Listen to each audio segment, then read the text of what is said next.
여러분, 부동산 중개업소, 공인중개사분들, 야, 요즘 진짜 어렵다고 해요. 제가 이미 중개업소가 피눈물을 흘린다, 중개업소가 통곡을 한다, 이런 말씀 몇 번 드렸는데요. 가면 갈수록 더 심화되는 것 같습니다. 심지어 말입니다, 이 서울 강남에서도 이제는 폐업할 수밖에 없다, 이런 얘기가 계속 나오고 있습니다. 왜냐고요? 여러분 보세요. 10월에 서울 강남 아파트 중개 매매 건수입니다. 평균으로 따졌더니요, 여러분 놀라지 마세요. 0.01건입니다. 한 사람이 한 건도 못 한다는 거예요. 한 사람이 한 건도. 그러면 중개업소가 한 건도 못 하는데 이게 뭐 버텨낼 수 있을까요? 실제 말입니다. 강남구에 있는 중개사무소에서 이야기하는 사람들, 10월 달에는 월세 3건만 거래했어요. 이렇게 이야기해요. 월세 3건만. 그러니 매일 혼자 앉아 있다가 보면 진짜 수많은 생각이 들 거 아니에요. 그 생각 중에 대표적인 생각이, 야, 이거 이제 폐업해야 되겠다. 권리금 회수는 고소하고, 사무실에 사람이 안 오니, 고객이 안 오니 이거 버텨내기가 가능하겠느냐, 이런 얘기가 나오는 겁니다. 사실 0.01건이면 사실상 개점 휴업입니다. 그만큼 말입니다. 거래 멸종이 됐다는 거예요. 거래 멸종이. 실제로 말입니다. 이렇게 되니까 중개업소들의 줄파산 계속 이어지고 있습니다. 지금 9월 기준으로 볼까요? 신규가 또 생겨요. 918건의 신규가 생겼습니다. 그렇지만 974건의 폐업이 있었고요. 그리고 84건의 휴업이 있었습니다. 그러면 전체적으로는요, 1000건이 넘게 폐업하거나 휴업하는 거예요. 1000건이 넘게. 9월 기준으로 말입니다. 이게 여러분, 서울로 오면 더 심각하거든요. 서울로 오면 말입니다. 10월에만, 9월이 아니라 10월에만 248개의 공인중개사 사무소가 폐업을 했습니다. 야, 진짜 심각하죠. 휴업은 14건 했고요. 개업은 201건에 불과합니다. 이게 이 정도라 그러면 여러분, 결국 말입니다. 중개사분들이 매일 폐업을 생각한다는 이야기가 틀리지 않습니다. 지금 이 그래프에서 보시는 것처럼 말입니다. 이 폐업의 숫자가 진짜 개업의 숫자하고 비교해 보면 점점 그 간격이 늘어납니다.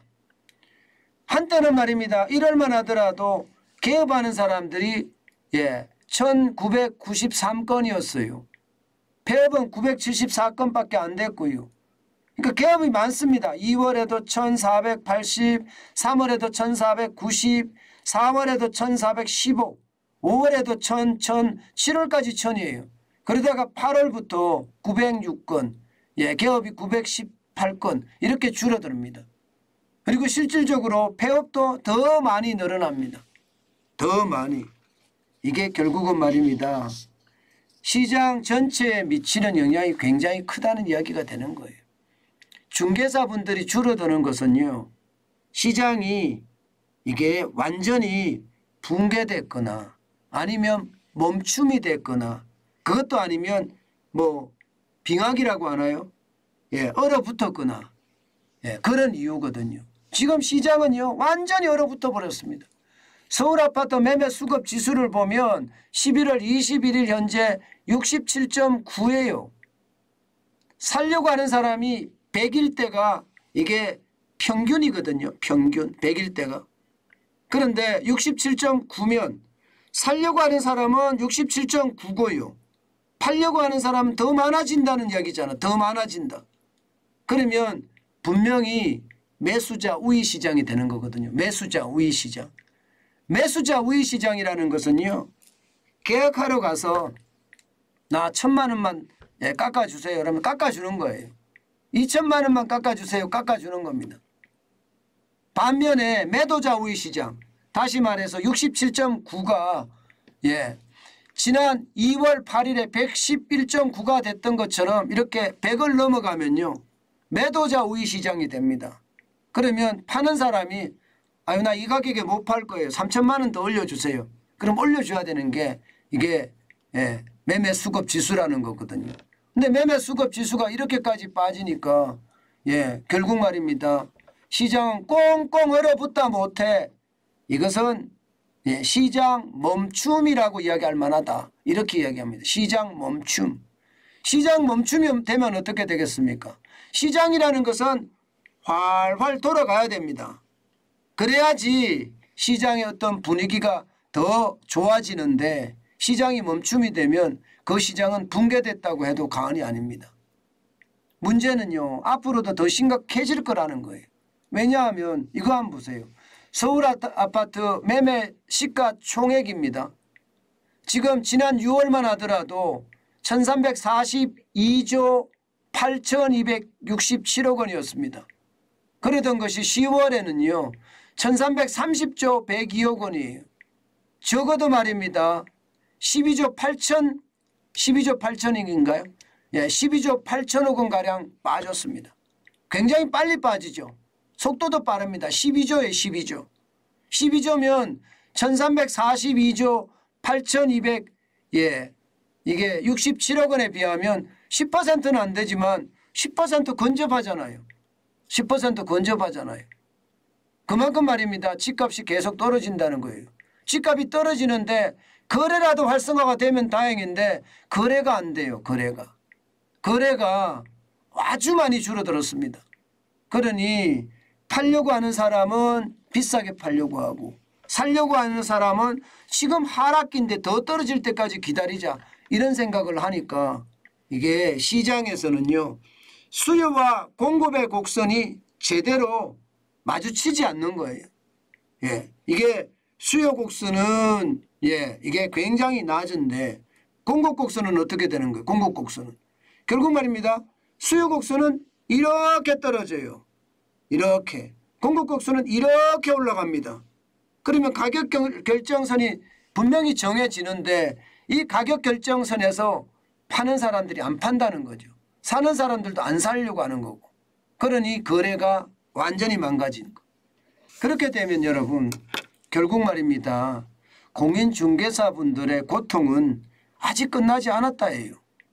아마 시장의 고통은 앞으로도 더 커질 가능성이 크다. 저는 그렇게 해석을 합니다. 심지어 말입니다. 시장에서는 그렇게 이야기합니다. 부동산 앞으로 더 떨어진다.